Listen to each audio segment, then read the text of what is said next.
Welcome into Onorato and Company. It's Chris Onorato. It's Ashley Miller and Bernie Williams.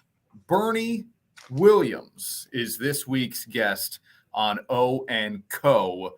There's only one Bernie Williams, right? Yeah, right. Do I need to say you could have said Bernie and it would have been like, okay. Former Yankees center fielder, retired number, Monument Park. I mean, great postseason performer. I didn't know that I had to get in. Bernie Williams is our guy on Onorato and Company this week. Cannot wait to relive some of his great moments in his career. 4-time World Series champ, 5-time All-Star. He won 4 Gold Gloves. He won a batting title. He was an ALCS MVP. The guy, he was only on the Hall of Fame ballot for 2 years, Ash, but the guy did absolutely everything at a high level in his career. Going to be fun to talk with Bernie Williams, who now, of course, is such an accomplished musician as well. Yep. And he's talking about some other things that are important to him, which we'll get into as well. Absolutely. We've got NFL Week 7. Ooh. Is there a season that goes faster than the NFL season? No. Right? No. It's crazy. Baseball doesn't drag, but you get through you have the dog days of summer, as they call it. The NBA is so spread out. The NHL has the longest season ever. The NFL season absolutely flies. But I'm going to ask Ashley a question. Is it just bad at this point? Is this a bad product? Is the NFL hard to watch these days? Some of these primetime games are absolutely brutal. We'll get into some of that here on Onorato and Company. The NBA season has started. Kevin Huerter with one heck of a debut out in Sacramento. We'll break down his first game in the purple and black. And, of course, we've got postseason baseball to do as well. Let's get things going on O & Co.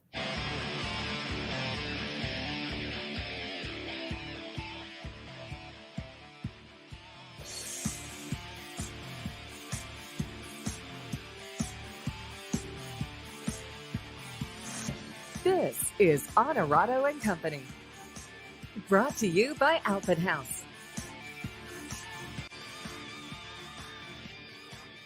Okay, Ash, Yanks have made it to the ALCS.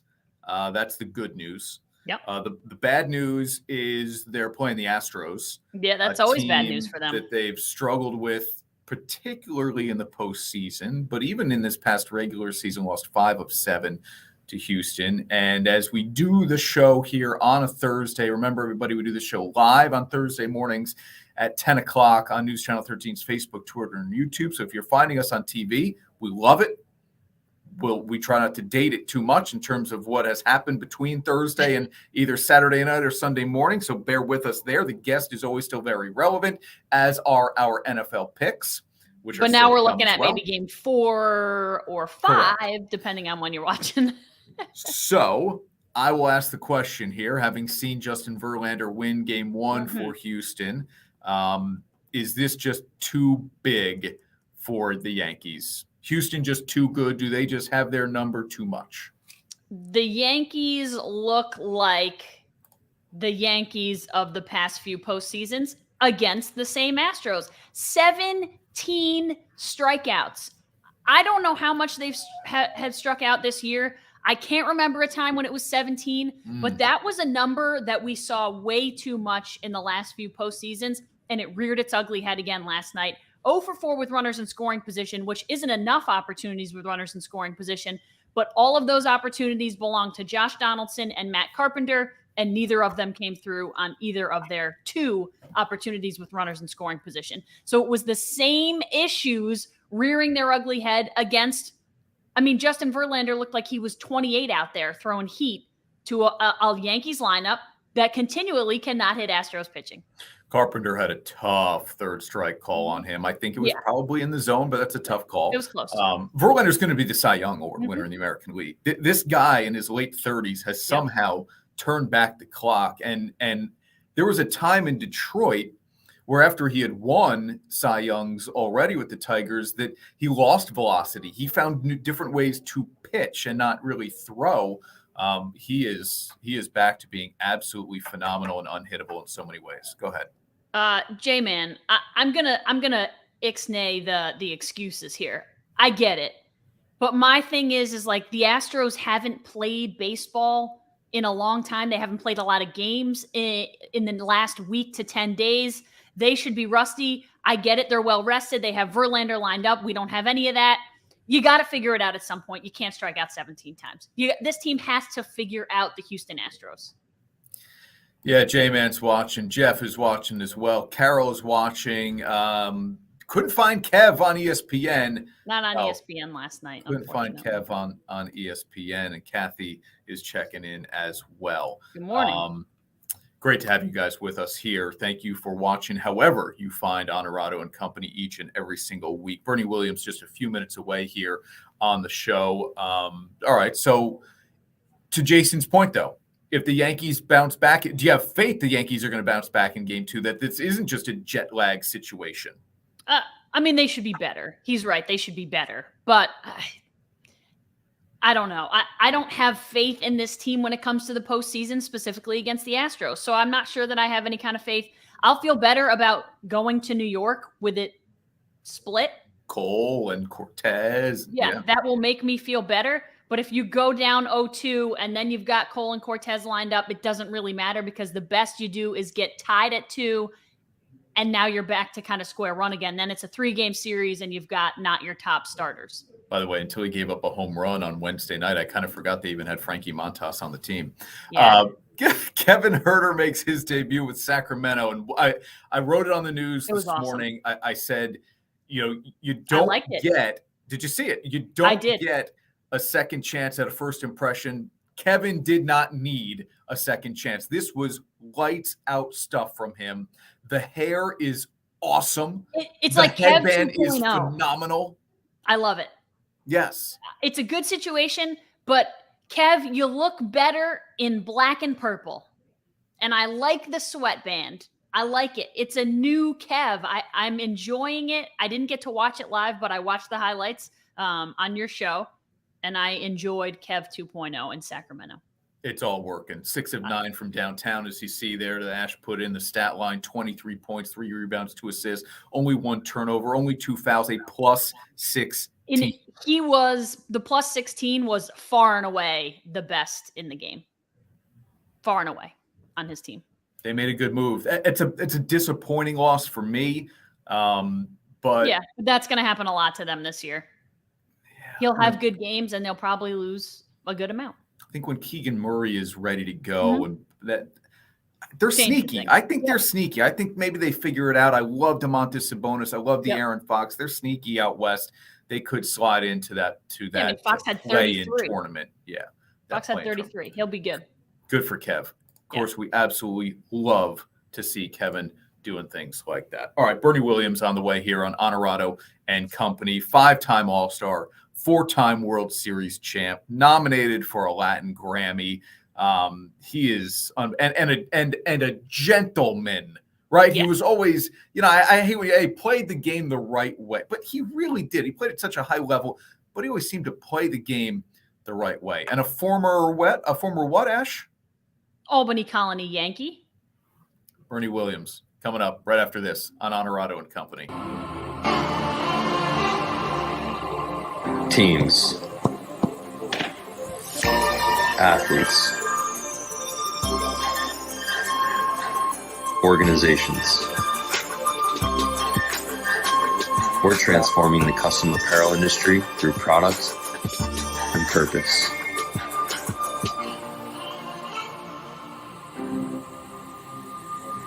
Claim your crown.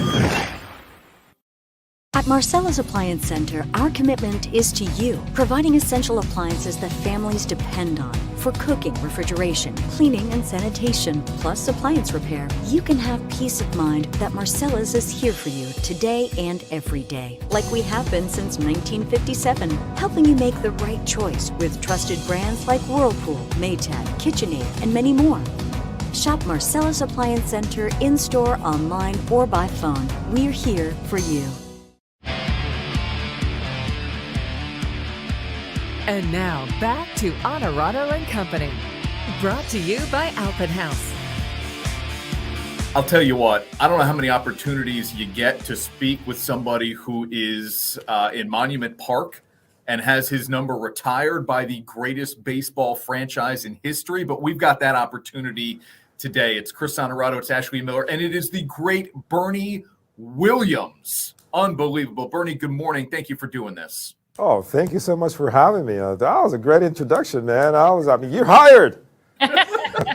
Well, let me tell you something. I kind of had to play it up a little bit. I'm a Braves fan from the 90s, and I remember you hurting hurting me quite deeply a couple of times. So, ton of respect, He was fun. But I'm still heartbroken. He was so much fun. He was great. Bernie, I'm glad you broke his heart. I'm a Yankees fan, and I grew up about 2 miles from Heritage Park. Oh, my goodness. Yes, I had some great memories of that place. I was very instrumental in my development as a player, played Double-A there for 2 years, actually. So, from that moment on, I was just straight line into the Yankees in New York. So I have a lot to thank to Albany for preparing me to be a Major League Baseball player. We have some important things to talk about with you, Bernie, which of course we will, and that is tune in to lung health. Before I ask you about that, though, and why it's so personal and important to you, I have a weird question here. Just because we're in the postseason of Major League Baseball right now, your Yankees are still in it. Are you offended in any way when somebody remembers you or refers to you as like this great postseason player? Because you hit 300 in your career, you had nearly 300 home runs, you had more than 1,200 RBIs, but you did so much damage in the postseason. And I think that's where a lot of people remember you. Do you feel slighted in any way by that? No, actually, as a matter of fact, I feel proud of that. I think, as a player, a lot of people put a lot of stake into what happens in the postseason. If you have an opportunity to play in the postseason, that's your time to shine. I mean, usually during the regular season, you can have a great year. It kind of takes, importance, in the way of you negotiating for subsequent deals. But, the thing is in the postseason, they get an opportunity to play in the division series, in the league series, hopefully get a chance to play in the World Series and to be able to shine in that spotlight. That's where I feel my proudest moments are. I was going to say Bernie's played more in the postseason than 10 other players combined, and some people never get a chance to go to the postseason. Bernie, do you still find time? Can you be a fan of baseball? Do you tune into the Yankees, or do you have so much else going on that it's kind of an afterthought? No, I mean, I do have a lot of things going on, but it's never an afterthought. I mean, I don't think I could ever divorce myself, from the relationship that I had as a New York Yankee. I always want to see my guys, team-wise, I want the Yankees to do well. But I have so many friends in so many different teams that I, find myself rooting for those guys to do well as well. So it's like a team-oriented thing. I want my Yankees to do well, but I want my friends in different organizations to do good as well. Couple quick hitters from me, Bernie. A center fielder you really enjoy watching today? Probably Mike Trout. Oh, hard to argue with that guy. one. Yeah, it's kind of hard to argue with that. He's one of the best players in the game right now. Is there one moment, if I say your career, what's the first memory you have? The first memory that I have in my career, wow. Well, I mean, there's too many, but I think, the one that kind of sticks out for me is maybe the first game that I played in Yankee Stadium. It was one of those aforementioned bat days. It was a Sunday afternoon, and I remember, late Bob Shepard announcing my name, and me in the teleprompter saying, "This is Bernie Williams' first big league at bat." Hearing everybody cheering for me and having a pretty decent game. Was definitely a thing that I will always remember, my first game in the big leagues. I pulled up your major league debut. That was July 7th of 1991. You were playing the Baltimore Orioles. Yep. You had 2 RBIs and you had a hit, and it didn't come until the bottom of the 9th. Do you remember who you hit it off? Yeah, it was against their closer at the time, Greg Olson. I believe that was him.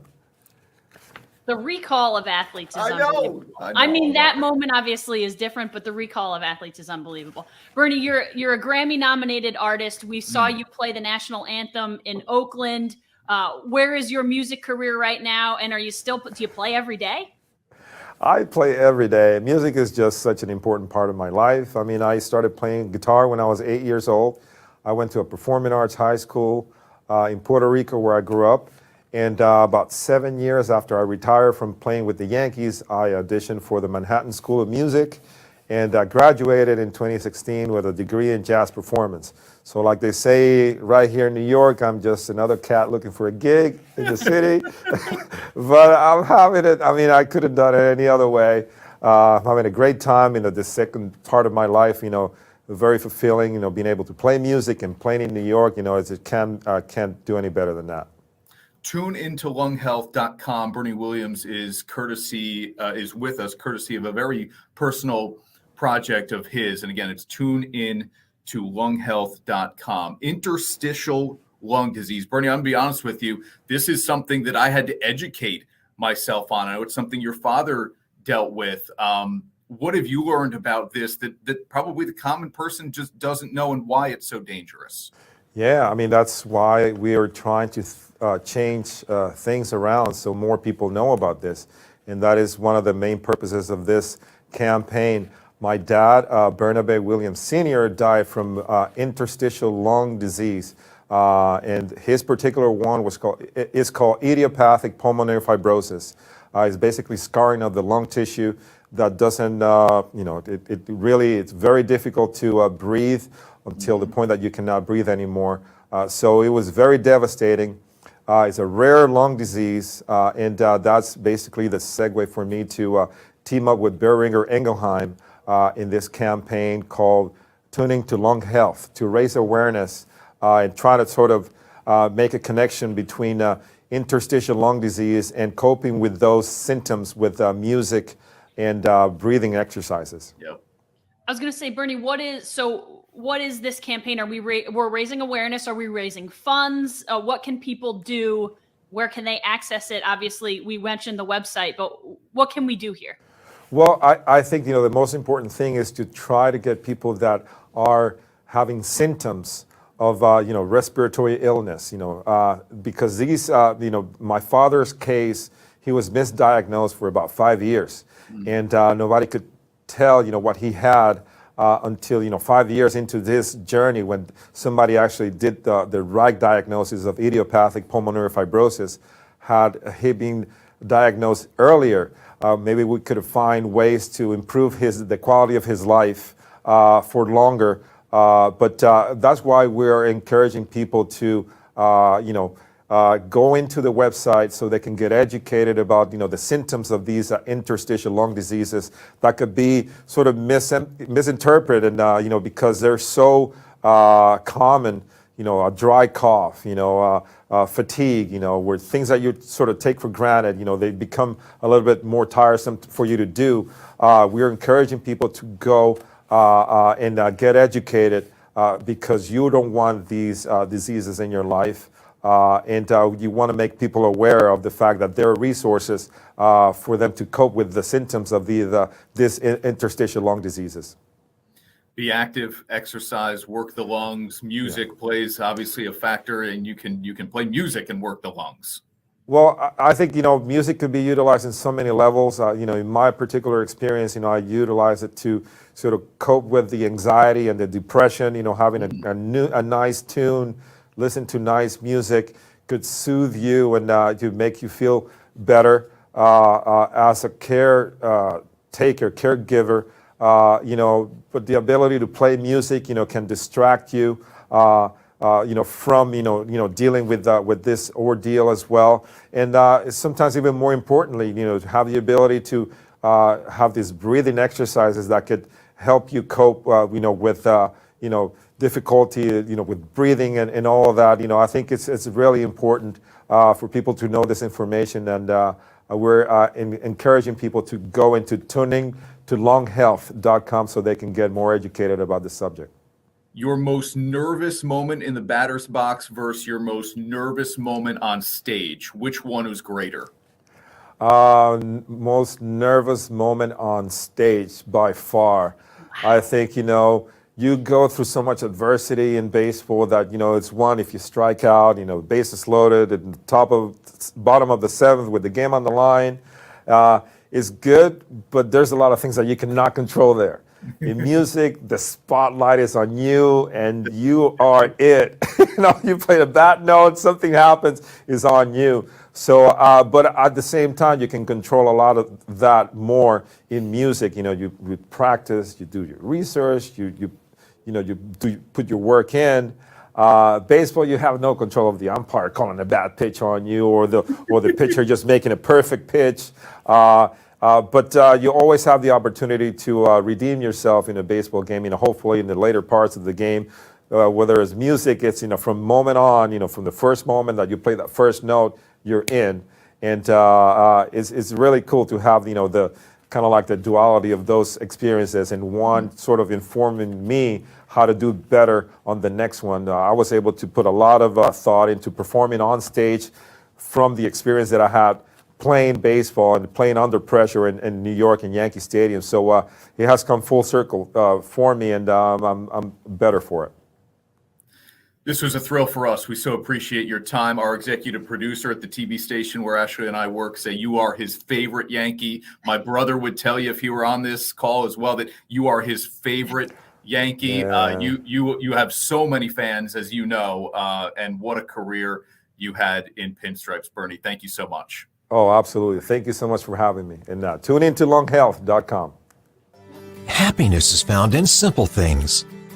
The sun on your face, sharing laughs, at the campground, getting wet, relaxing together, the love of family. There's never been a better time to go outside and play. Alpenhaus Pool Spa Boat and RV, bringing families together and creating memories since 1964. The Pack is back!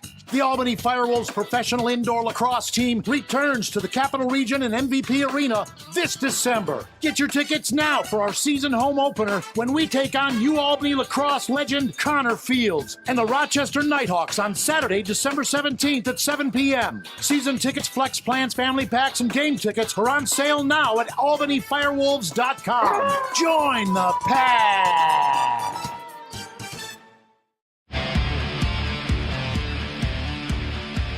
And now back to Onorato and Company. Brought to you by Alpenhaus. How cool is that? The great Bernie Williams has the number 51 retired at Yankee Stadium. He is in Monument Park as well. Really cool to have Bernie Williams with us here on Onorato and Company, Ash. 51. He may be one of the very few that has a double-digit number like that, other than like 99, that 51, there's one guy I think of. It's Bernie Williams. Interesting. Okay. Trevor Hoffman, I think, wore 51 as well. Hall of Famer. Griffey. Willie McGee wore 51, I'm pretty sure. Really good play. But you're right. For me. Center fielder of the New York Yankees, a team that won 4 championships in 5 years, 3 in a row at one point, obviously. Mm-hmm. Yeah, I don't know. If you just threw a number out at somebody and said, hey, who do you remember wearing 51? Randy Johnson, too. Yeah, okay, Sam. Yeah, we got a few. And this is what happens. We always say something, and then it's like, oh, yeah. Yeah, okay, he's the one I think of. And that's more than fair, for sure. Oh, boy, this is a good one, too. I love Ichiro. So more 51s than I would have thought. Yeah. More 51s. Actually, 50 and there's some good 51s there. Some great ones. Good ones. Yeah, for sure. All right. That was cool for us. Very cool. And do it, guys. Check it out. Tune into lunghealth.com. Something that's a disease I've never even heard of. Yeah. I looked at that word and thought, I think that said interstitial, but I'm not really sure. Yeah.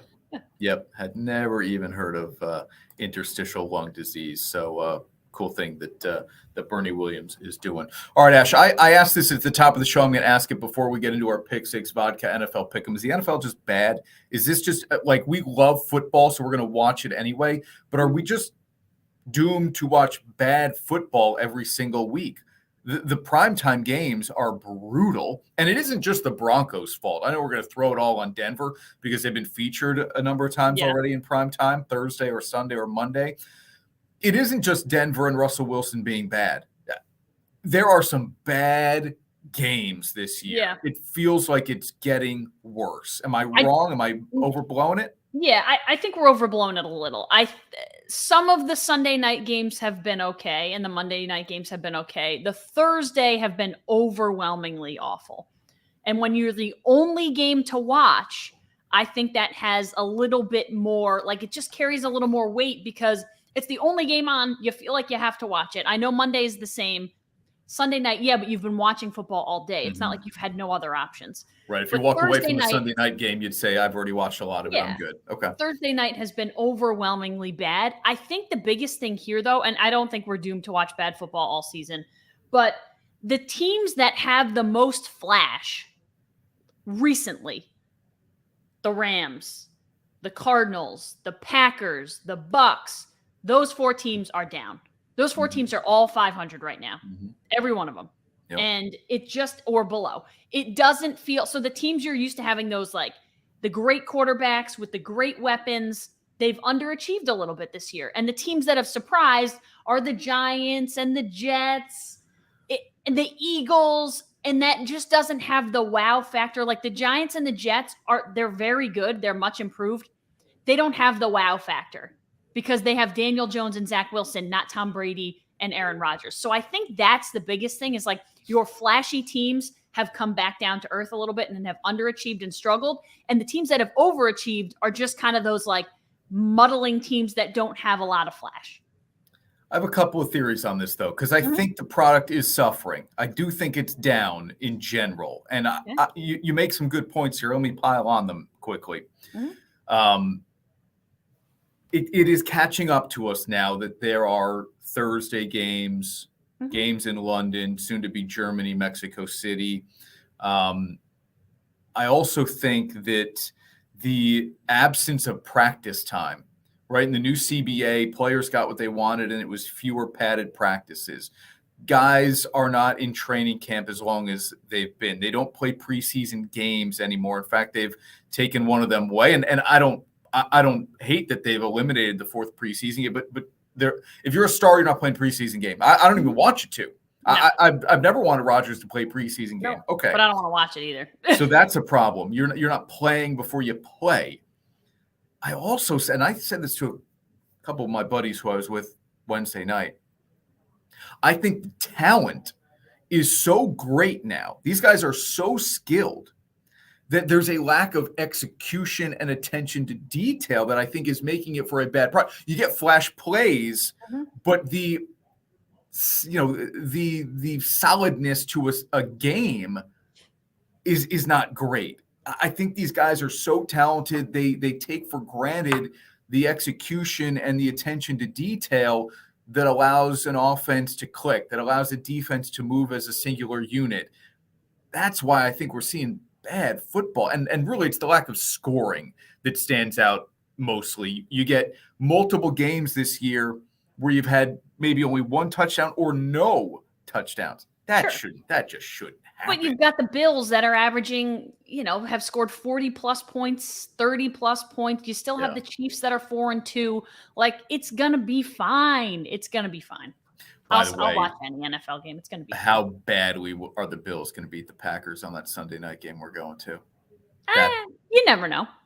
That's going to be ugly. Maybe you'll be surprised. Sunday night in Buffalo, night before Halloween. That crazy crowd, oh boy. This was your question. Who turns it around first, Brady or Rodgers? Yeah, and I really kind of wanted to open it up to, hey, pick a team that's 500 or worse that you think is going to make a deep postseason run. But I think there's a better chance if I'm only picking between the Bucs and the Packers and Rodgers and Brady. There's a better chance that the Packers turned it around than the Bucs. There's something going on with Brady, as we know. There are personal things going on with Brady. I'm not buying into the Bucs. Now, their benefit, right, is that they play in a division that kind of largely stinks. Yeah. Atlanta's better than we probably all thought they would be. Yeah. But the Panthers aren't any good. And the Saints have underachieved, and obviously Jameis Winston is injured. So, Yeah. And Michael Thomas has been hurt, and they're dealing with a lot in New Orleans. But so maybe the advantage to Tampa Bay based on the division, schedule. Minnesota's much better than anybody the South has. But I still think if I'm just viewing the teams individually, I'll take Green Bay. Yeah, I looked at both schedules, and neither one is overwhelmingly difficult or easy. They're kind of similar, but I thought maybe Tampa's was a little bit more manageable. And I also just think when you're talking about like proven names and players, there are a few more specifically in the receiving core that Tom Brady has for sure than Aaron Rodgers has. So for me, you have proven veteran talent on that Tampa team that if they can figure it out, it just might work a little better than the Packers. But I looked when you asked the question of 500 or below teams that have the best chance. The Packers and Bucks were at the top of my list. They're both 500. They're at the top of my list. Two other teams, the Rams and either the Ravens or Bengals. They're all 500 teams that are just kind of trying to figure it out. But we saw the Bengals make a run to the Super Bowl last year. We've seen the brilliance of Lamar Jackson. Obviously, the defending Super Bowl champs, like those teams all have the ability to do great things. Whether or not they do it, I don't know. But those are kind of the teams that I threw out initially. And there aren't a lot of teams below 500 who I would say are going to make a deep postseason run at this point. Below 500. Below. No. Yeah, I don't think there are so. A lot at 3-3 who I could see. Like if the Niners get healthy, maybe they could, because that's not a great division. But there aren't a ton. The Browns are interesting. They're below 500 at 2-4. I know you make the face, but Deshaun Watson, does he make a big? I don't know. I'm curious. Yeah. And I'm going to be guilty of this as a fan. But he's out for how many games? That got changed to 12, right? Yeah, 10 or 12. So it'd be too late. I'm going to be guilty of this as a fan. His first game back, I'm going to be locked in to the Browns. I'm going to want to see how he performs. Yeah. Here's the team that I think 500 or below, potentially a deep playoff run. And I'm worried about the secondary mostly here holding up in a playoff game. Miami. When Tua's back, and he is back, are they going to now look like the team we saw the first 2 weeks and we thought, whoa, Tua, this is not the Tua I remember from previous years and games in the NFL. They're going to have to protect him or he's not going to be able to take as many risks because no doubt he's now in a situation where if he gets hit again and again, it's going to be a recurring problem. Yeah. The Rams have O-line issues too. It's, I don't know. Yeah. You're right. There aren't a lot of those teams who I would say like, I just don't know. I don't know much about the NFL this year. It's evidenced by my record. Here's the deal with the NFL. Nick is on his 3-3 Bengals, of course. This is what I say about the NFL all the time. The moment you think you know, you don't. You don't. I know. The moment you think you know what's going to happen in the NFL, it proves that you do not. Let's see if we know what's going to happen in week 7 of the NFL season. The Pick 6 Vodka NFL Pick'em right around the corner on Onorato and Company. You've heard of unsung heroes. The men and women of Nyskoba are the unseen heroes. For the past year, you've learned about our many charitable endeavors. Now it is my privilege to share with you the work performed by our members, the 20,000 state correction and law enforcement officers shielded from view. They work in difficult and dangerous conditions and are an extension of the police who protect our neighborhoods. Nyskoba honors New York's police and firefighters and salutes its own members who help deliver a peaceful night's sleep. Fire, water, smoke, mold, and sewage cleanup. Reconstructing your home after a disaster can be both stressful and demanding. KPM Restoration will work quickly to restore your home. We'll help provide complete damage restoration to your property. My problem was that I was traveling. There was a leak in my basement. We called KPM. They came in at 9 o'clock at night and were there till 2 o'clock in the morning until the problem was solved. KPM Restoration. We'll get you back to normal.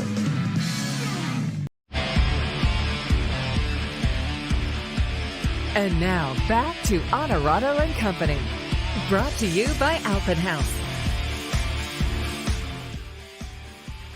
If only I took my picks from the show each week and enter them into my Caesars app, I would be having more success than I'm currently having during the NFL season in that entertainment venue. That's the way I should have played this all along, but I'm not that smart, and so that's what happens. All right, Ash, let's get things going here. The Pick Six Vodka NFL Pick'em each and every week on Onorato and Company.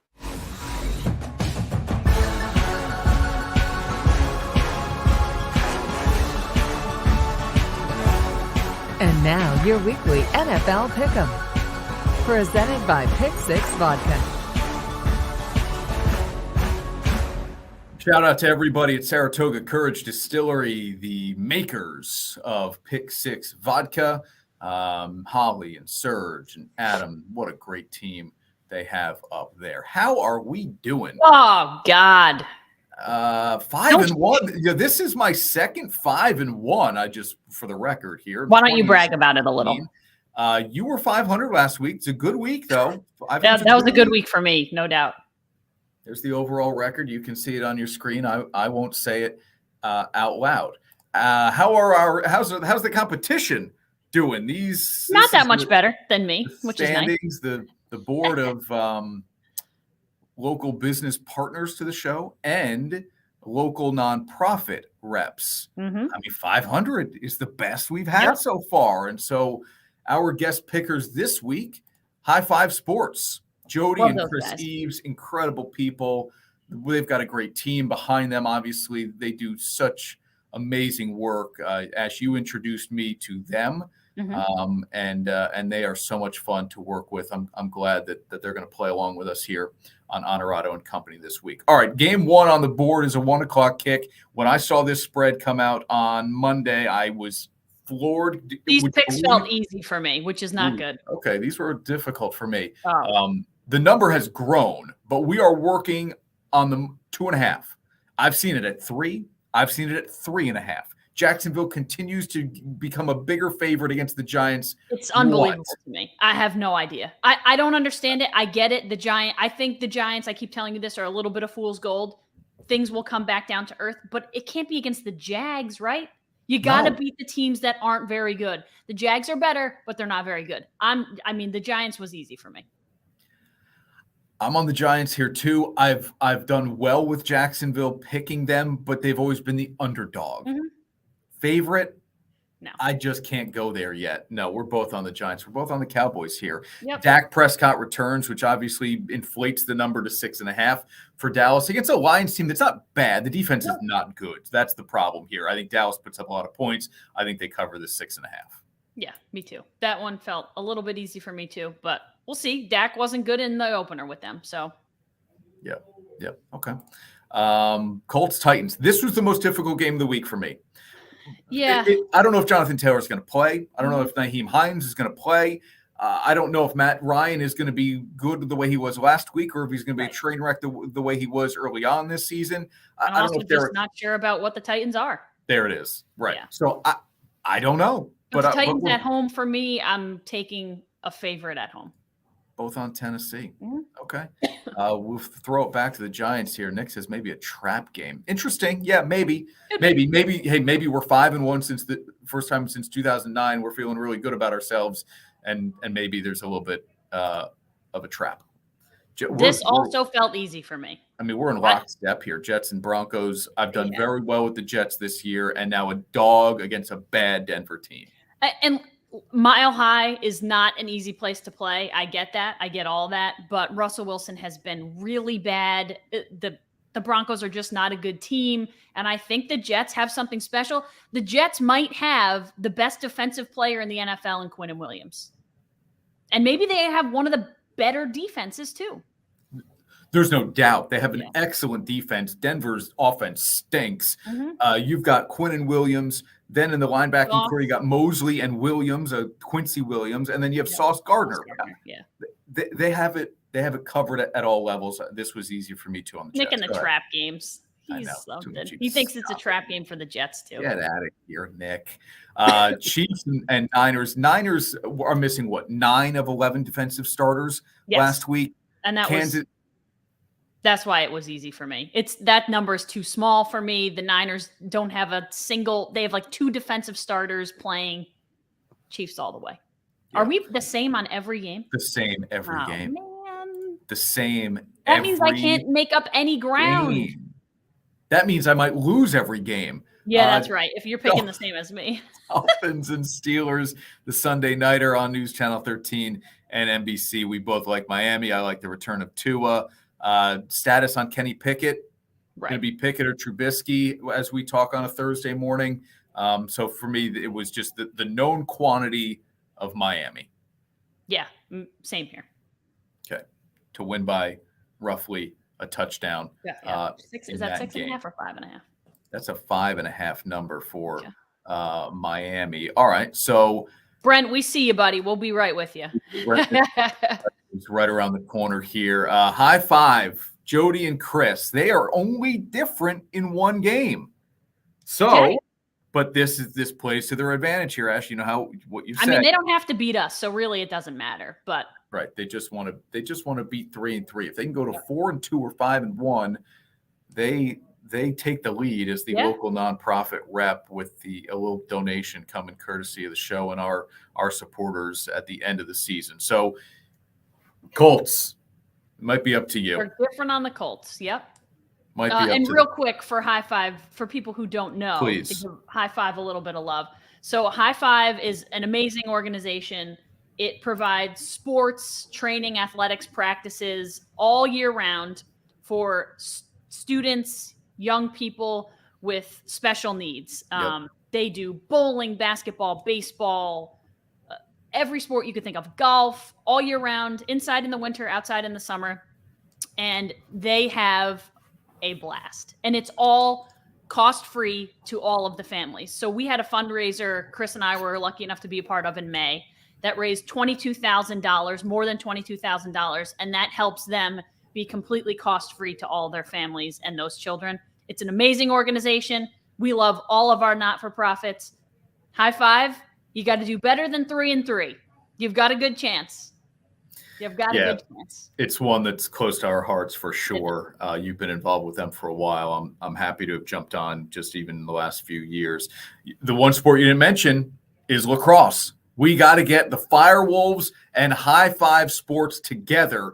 Somebody tell George Manius right now. Let's get the High Five Sports Group and the Albany FireWolves working together. I think they'd have a lot of fun playing a little bit of lacrosse. All right, when we come back here on Onorato and Company, we're going to talk with Brent Mitchell from the Albany FireWolves. One of the newest Albany FireWolves. The Follow the Pack segment you'll find each and every week here on Onorato and Company. We're back right after this. I don't care what kind of stories that's been told on you. That may be a lot of things in life you used to do. If you can't give true love to me, I'll understand. Just do the best you can. Michelob Ultra, 2.6 carbs and 95 calories.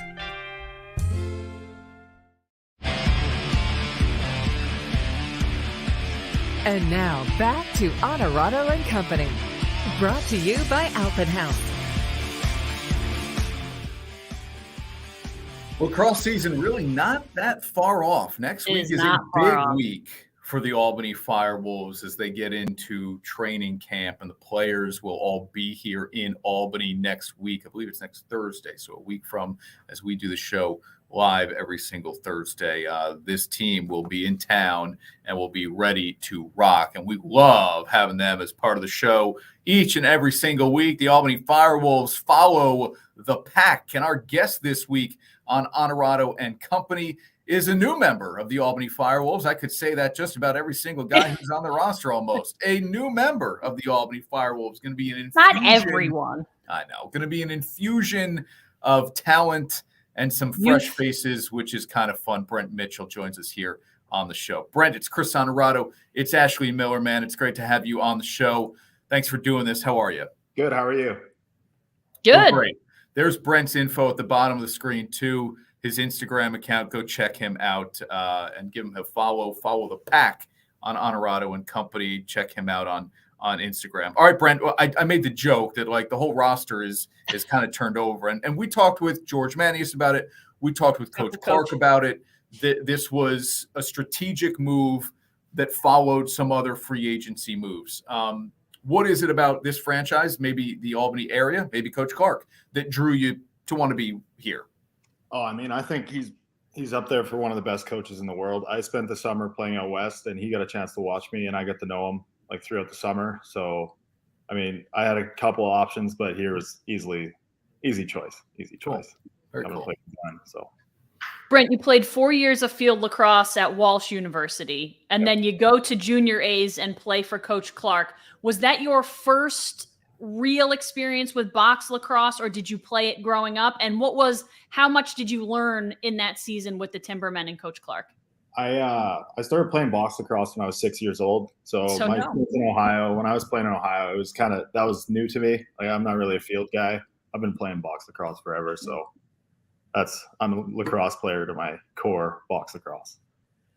Yeah, that's funny to me because, in the Albany area, Albany has had such a successful run. Siena's the Division I program. Even at the D3 level, Union and RPI have had great teams. We think lacrosse and we think field. We do, yeah. Lacrosse, Brent. But this is now year 2 of the FireWolves and kind of a round 2, if you will, Ash, right, of box lacrosse in the Capital Region. And I do think that people will come around and be like, okay, now this is our lacrosse. What is it about this game where you say, I'm a lacrosse player to my core, it's box lacrosse?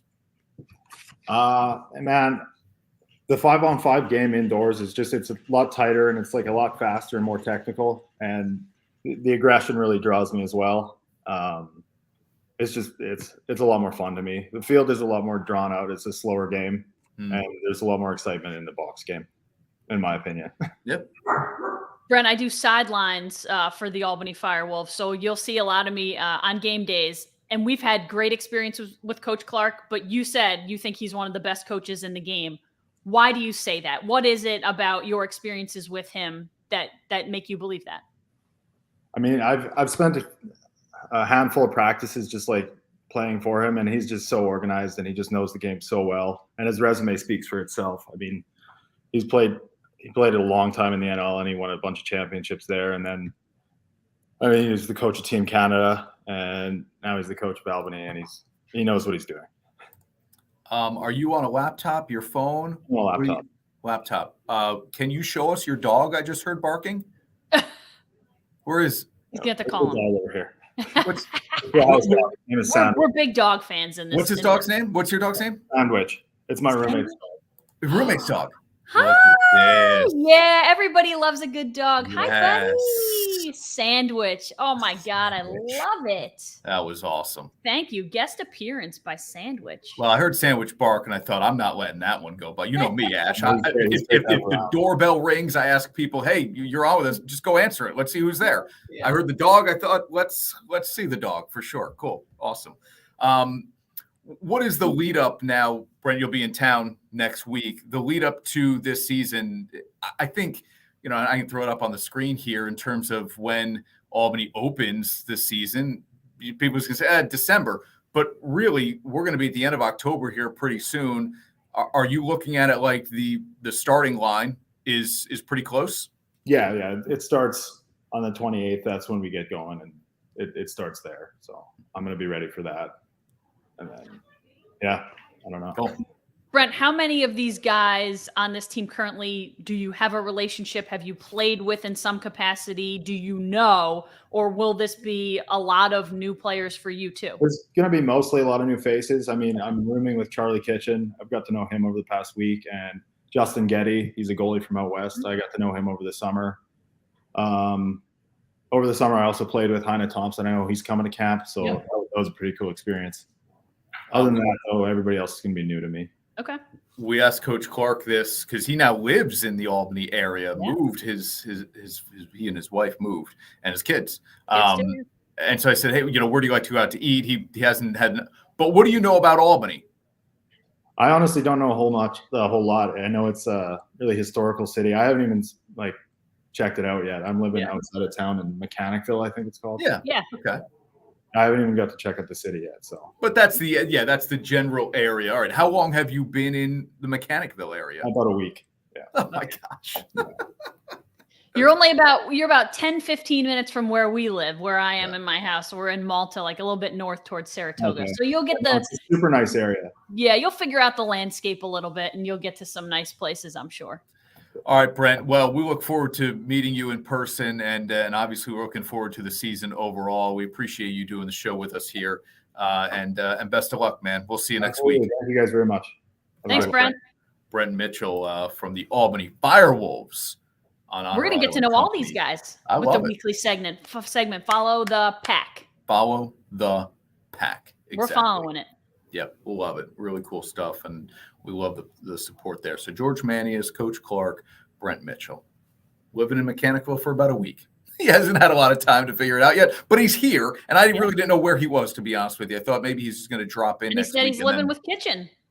So that's Charlie's dog Sandwich. Is it Charlie's dog? I didn't know if it was Charlie's or his. Yeah. No, he said it's my roommate's dog. Oh yeah. So he's living with Charlie or Justin, one or the other. Yeah. Yeah. Pretty cool. But it's interesting. They're starting to gravitate and live in this area, which will be good for them and good for the fans. Yep. I know you pointed that out last year for sure, that it was a little transient. We're on TV each and every weekend. If you're watching us on social media and you want to watch us on the big screen, I don't blame you. Why wouldn't you want to see us on 55 or 60-inch HD TV? You can do it Saturday nights at 6 on my 4 or Sunday mornings at 6 a.m. on News Channel 13. It is good to have you on this graphic now because it makes it look a lot better. You know what? I meant to ask Brent about his red hair. A lot of red hair going on that. Speaking of sandwiches. There you were. Mm-hmm. The redhead sandwich. A blonde sandwich between two redheads. You had this idea, Ash, and I'd like to take you up on it. I'm doing Real Men Wear Pink this year, and we are featuring local women who are breast cancer survivors or currently battling the disease. And one woman, the first woman we featured was a woman named Megan Fahey. And here is her story. The performance industrial, dirty, difficult, done, still to come on the show. Here's our conversation with Megan. I found this lump and I was sure it was a cyst. In a million years did I ever think it was cancer. I was shocked. I was 38 and 0 family history, and it was peak wedding season where everyone's getting married and I have deadlines and I can't let people down. 3 years ago to the day, we sat down with Megan Fahey, and not long after she had been diagnosed with breast cancer, the Albany High and Boston College grad was having surgery, a double lumpectomy. It was so much harder than I thought it was going to be. I was shocked when they told me it would be 6 months of chemo.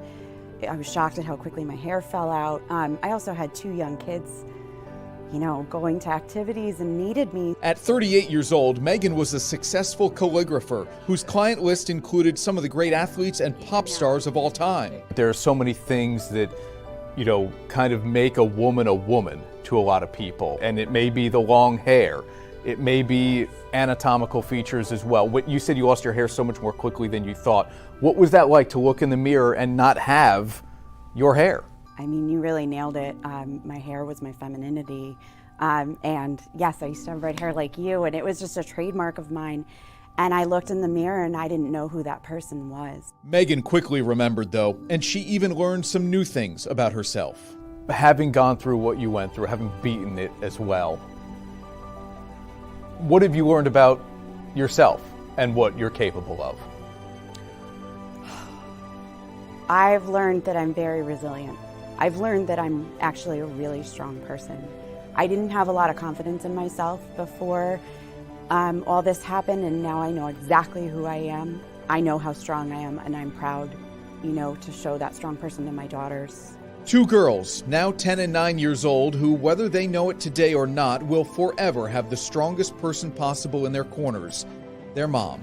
When do you say to yourself, I'm okay now, I'm good now, I've beaten this? Well, I felt that way the day I finished my radiation. I finished that chapter of my life in some ways. So now I just feel immense gratitude for the smallest things and the biggest things. Even on my worst day, I always find ways to find joy in my life because I'm here.